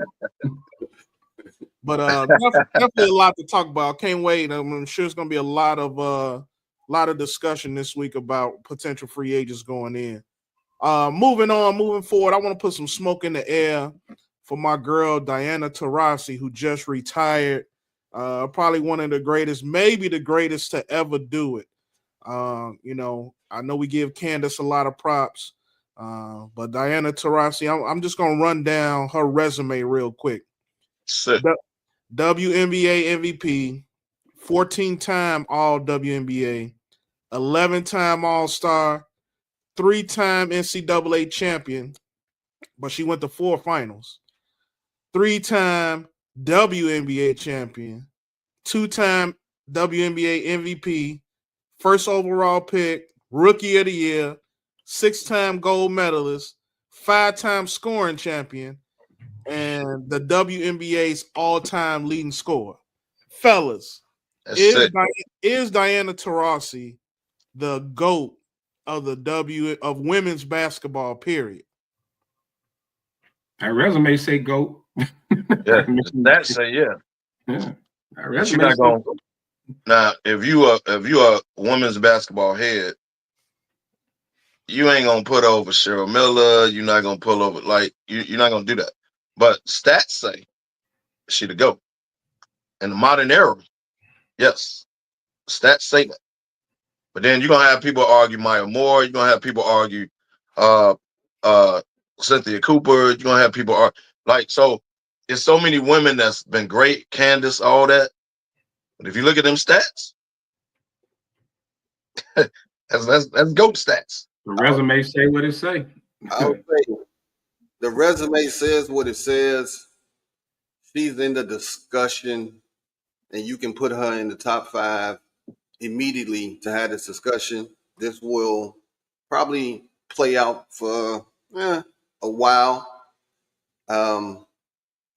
Because man, she been playing since Damani had hair. So I mean, you got to give it to her. Wow. I just caught I'm sorry, straight. bro. I got caught in Caught straight. I just caught up. Man, I catching just got straight. caught up in a moment, bro. We got a lot of time left. Just keep that in mind. A lot of time left. But I mean, even if she's not your GOAT, she on the Mount Rushmore. I mean, GOATs are opinions, but she definitely on your. If she ain't on your Mount Rushmore, then I don't know what the hell you watching. Yeah. All right, y'all. I just definitely had to put some smoke in the air for her. You know, I read that resume and just couldn't believe. And I give Candace Parker all the props in the world. And you know, like you said, modern era KDL. But for what she did from college all the way to the end of her career is astonishing. Those are my That types. that didn't even include. I don't think it included her overseas stats. Because remember, she went overseas to make that bag in the off seasons of the WNBA. So yeah, Right, she probably won over there. And her college resume. I mean, shit. Yeah, the college resume is incredible. Combine all that, man. And I will say she backed down to nobody. That's facts. She was with the smoke at any point in time. It's a tough little chick, man. Right. She was a bad chick, man. You gotta give her props at the end of the day. Yeah. All right, we got about 30 minutes left. I got some good trivia for the fellas here. Here we go. Let's start it off with my boy Steph Curry. The other night went berserk for 56 points.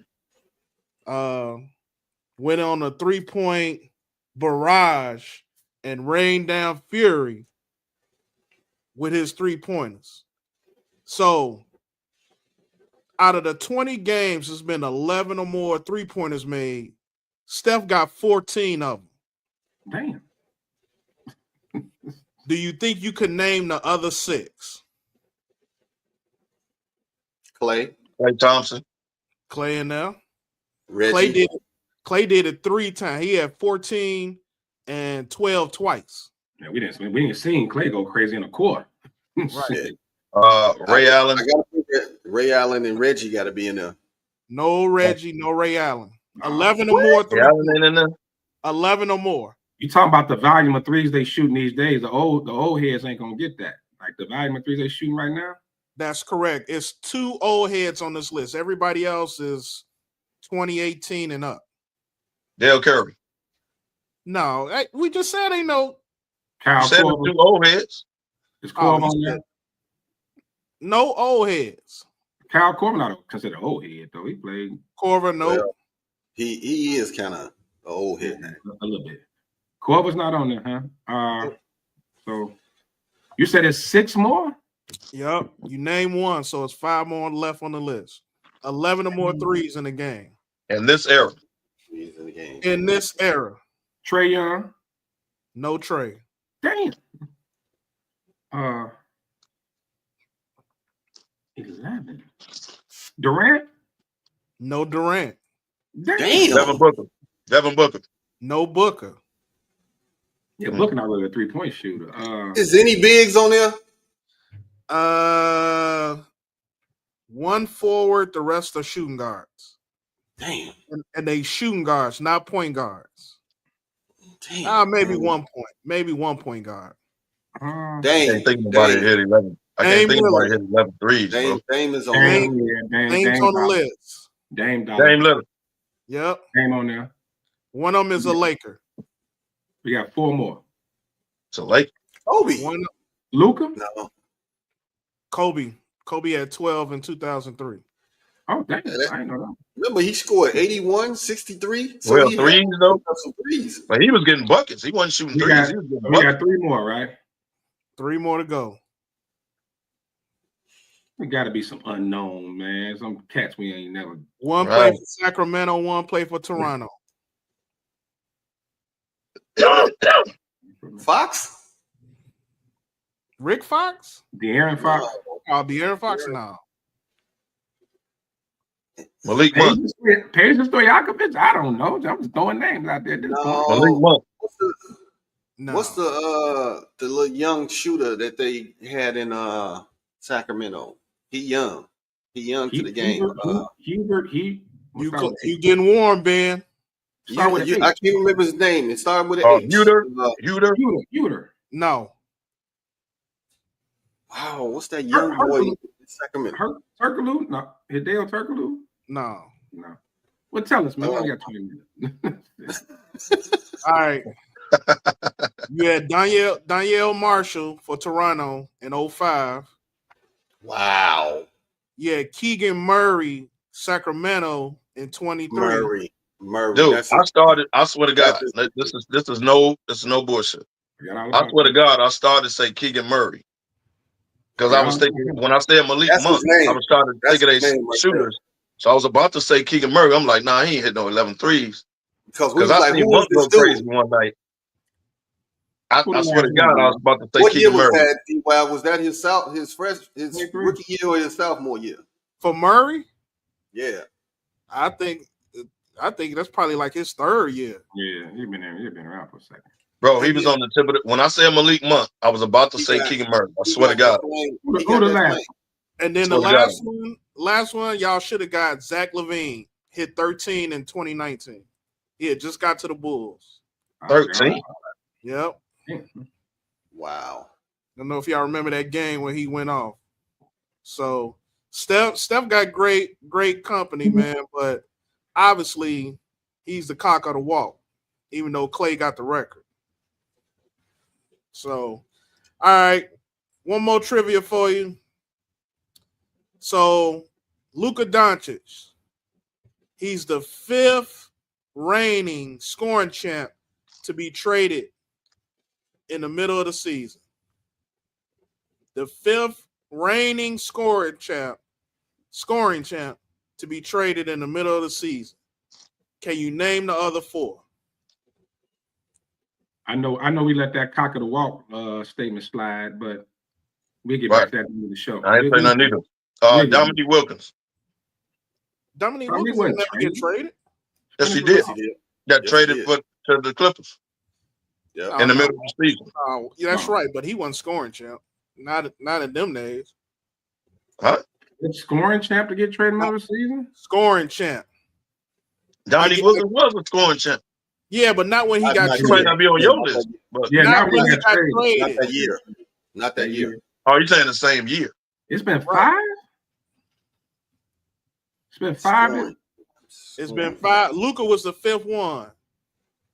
Can you name the 4 others? I give you some hints. 2000, 3 of them are from 2004 or later. 1 is from the 70s, the mid 70s. You probably won't get him. But think about it. Think about the scoring champs. Think about all the cats you know. Will Chamberlain. From 2004. You said the 70s. No. Will Chamberlain was Didn't you say somebody in the 70s? He was retired by then. Yeah. Retired in the 70s. He was long gone. I would say, for the 70s, I would say Dr. J. No. 2004. One happened in 2004. One happened in Tracy McGrady. Tracy McGrady is one. One happened in 2005. Melo? No, but you close. You close. AI? AI is another one. Yeah, he got traded. And then the last one was 2021.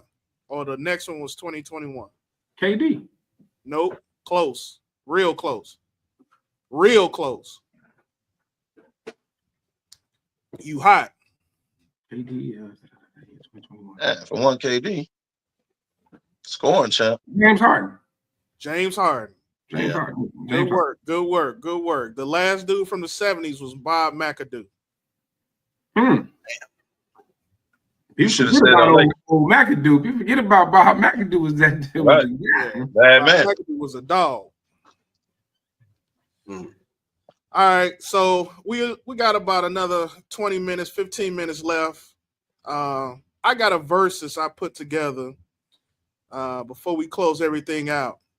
So I put in the spirit of NCAA tournament, I put an all 90s Big East team versus an all 90s ACC team. So the all 90s Big East team, Lonzo Mourning, Derek Coleman, Billy Owens, Terry DeHare, Danielle Marshall, Kerry Kittles, Ray Allen, and Rip Hamilton. Shit. Okay, go ahead. And all of these players was Big East Player of the Year. Okay. Versus the ACC team with Dennis Scott, Christian Laettner, Rodney Rogers from Wake Forest, Grant Hill, Joe Smith from Maryland, Tim Duncan, Antoine Jameson, Elton Brand, and Rodney Moreau from NC State. Big East all day, man. And I'm a Carolina guy, but Big East, man. That team, Big East. I mean, come on now. Come on now. I'm gonna go with the Big East. Alone. Yeah. I'm gonna go with the Big East. Ray, UConn, right? Come on now. You got Ray. You said Eric Coleman. Yeah, Kittles. Yeah, that Big East. I'm gonna go with the Big East, dog. The reason I'm going with the Big East is their guard play. Their guard play outshines the ACC. Shit, they also had crucial big men. You put Mourning and Derek Coleman on the court together. Man, come on. Man. But them going up against Duncan, Joe Smith, y'all forget how tough Joe Smith was. Joe was the Yeah, Joe was the dude. Joe was the dude. Yeah, Rodney Monroe was a baller. Right. Yeah. You know, but they don't. Hold on. The guard. Who we said for Wake Forest? Dennis Scott, Rodney Rogers. Water. Yeah, Rodney Rogers was hard. D. Scott. That's ironic because you know they talking about the next merger, ACC and Big East. Man, that's what they put it for. And even though he won Player of the Year, I should have put Kenny Anderson on this list. I was thinking that you left my left hand cousin, but he was gone. My left hand cousin out there now. He was gone. So the year, what was that? 89-90 was his last year, right? Yep. Because he came out in the Derek Coleman draft, right? Yes. Yes, sir. Or was Derek Coleman 91? Yep. No, Coleman. Derek was 91. No, Derek was 90. I know that Kenny was 90. Kenny was already in the league when DC got to Jersey. New Jersey. It was in Jersey already. Yeah. So, yeah, they got together. So yeah, I don't know how that team didn't do more with both of them. Oh, Kenny Anderson kept getting hurt. Yeah. Yeah. That's because he was shooting his wad into Spinderella. Damn. And Tammy Roman. And he had a bunch. Evan Lozada. All of it. Right. His roster is legendary. Facts. All right, does it compare to Jeter's? Never. Got about another 10 minutes left. A little bracketology as we wind up the show. Can the SEC break the record for most tournament bids this year? They 32-16 versus top 50 teams, and the record is 11 from the Big East in 2011. Can the SEC put 12 in the tournament this year? Yes, they're predicting 13. Yes. The prediction is 13. So if you're going to ask me, can they break the record? Yes. Definitely. Now, some of them going to get knocked out, obviously, in the SEC tournament. But you got to look at overall what they did. Like, you can answer this question by simply looking at the top 25. It's SEC dominated. SEC breaks it this year. Yeah, they break it. Now, how they fare in the tournament? that's another thing. That's a different subject.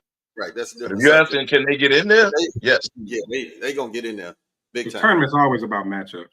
So right now they have 9 locks, 9 pretty much guaranteed to make it in the tournament. Man, my question is, how do you put 4 more in? And you got conference tournaments coming up. How do you get 4 more in there? I got the answer right now. Strength of schedule. Well, They playing. So if you're gonna put 9 in there, that strength of schedule though, the last remaining 4, so to speak.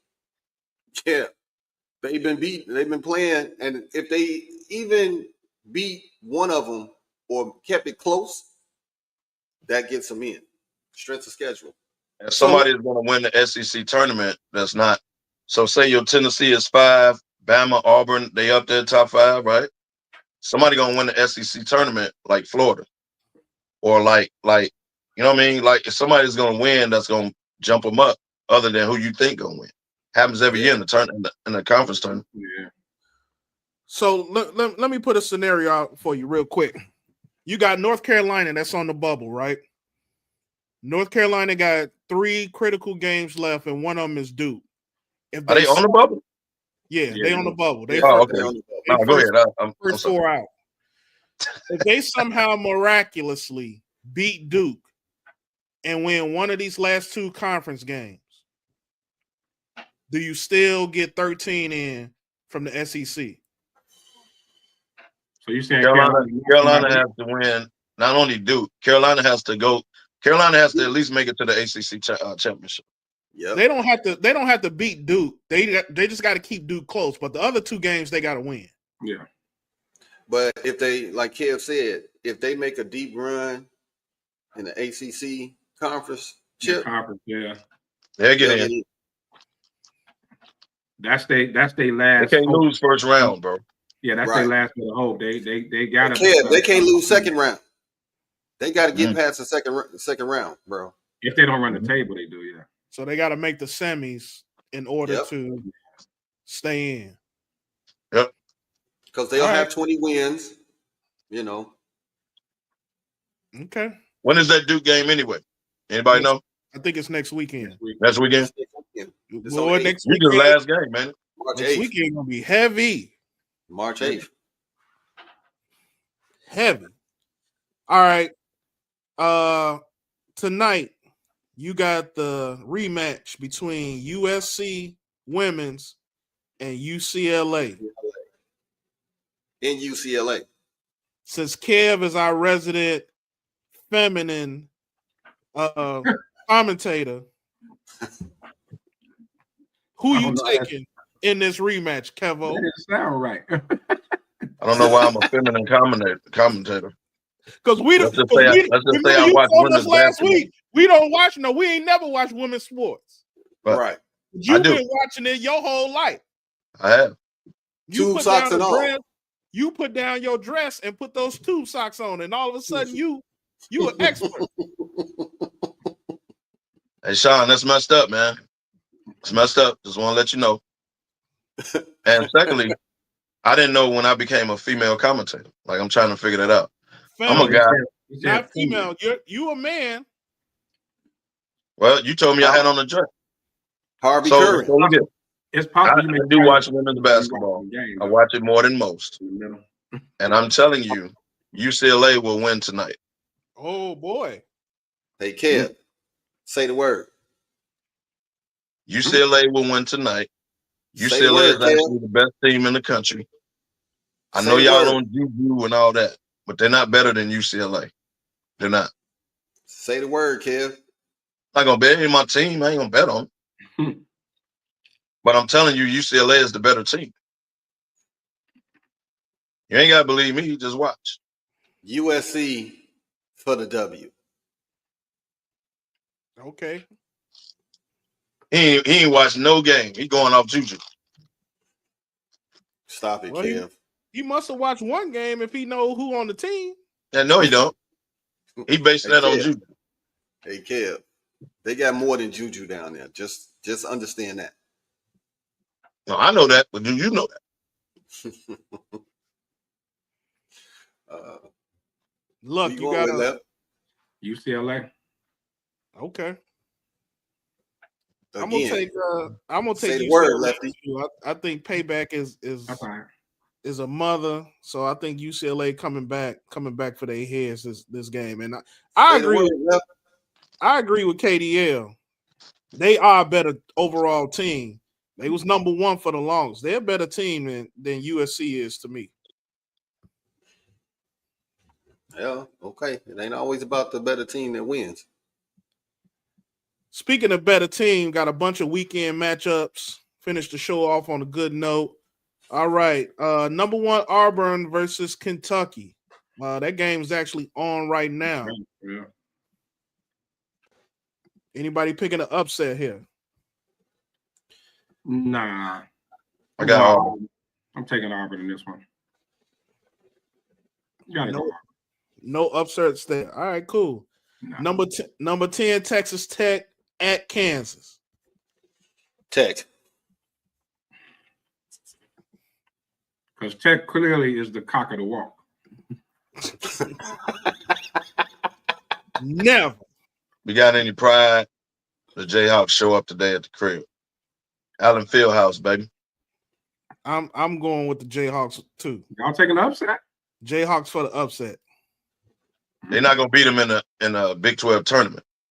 But on a day like today at the crib, I'm rolling with the Jayhawks.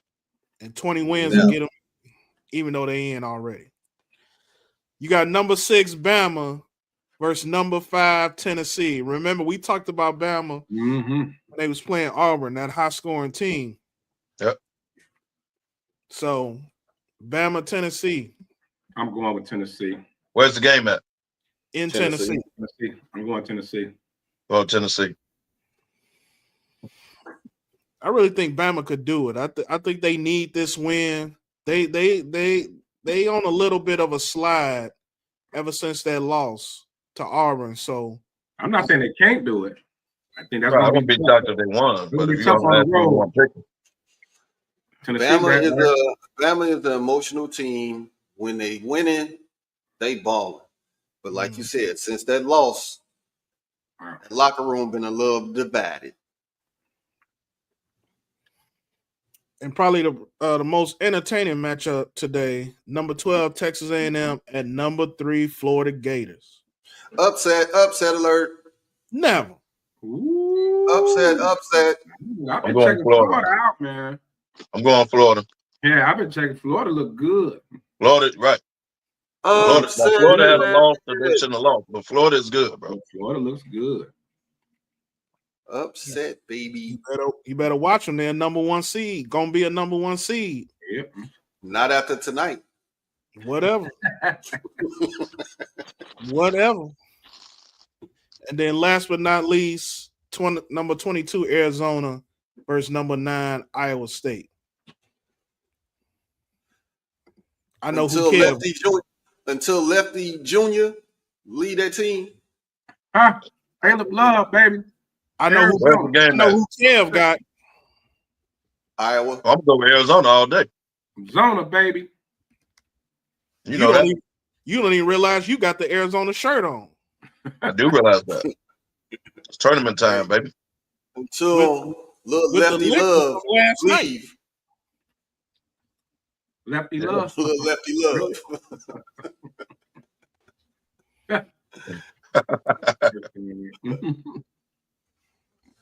Yeah, I'm rolling with Arizona, dog. You know this. Even it's at Iowa State. And I'm going to tell you this. Iowa State been losing some stupid games that they have no business losing. Now, y'all remember Iowa State was like number 2. True. Yeah. Another locker room that's divided. Yeah, I don't know what's going on, bro, but they've been losing some games. They have no business losing. Well, all in all, some very exciting weekend of college basketball. Getting ready to head into these conference tourneys in just about another week and a half, 2 weeks, I should say. So very exciting time for college sports. advise all of our viewers out there, make sure you start paying attention. Get ready to get your brackets ready. Get familiar with some of these teams. Look at some of the conference tournaments. Familiarize yourself. It's going to be very, You very should have been doing it, though. You can't wait till 2 weeks before the tournament to start looking at teams. Well, I mean, tell you right now, some people ain't fans of every sport like we are, but I'm gonna tell you like this, DY. By day number 2, which is that Saturday, it's gonna be a lot of people throwing their brackets in the trash. Always is. Day 2 is because it is so much parity right now. Day 2, it's gonna be a lot of brackets in the trash because they can't recover. They're not gonna be able to recover. It's gonna be like that with women too. Remember blackout last year and how devastating it was that first day. Yes. Yeah. It's gonna be even worse this year. Speaking of, everybody, all you listeners out there, tell your sons, tell your daughters, tell your friends. SmokeFellas and Diva Lee present Blackout. All right. It's the hooky day. Make sure you get that time put in right now. Don't wait till the last minute. Friday, March 21st at Waterloo Mall, 3721 Sauk Trail in Richmond Park. You know where we at, home base, headquarters, as we like to call it, starting at 10 in the morning. And it's rep your favorite college team, rep your squad. Hey DY, for all the imitators that's out there, we gonna let you know there's nobody that does the blackout hook day like us.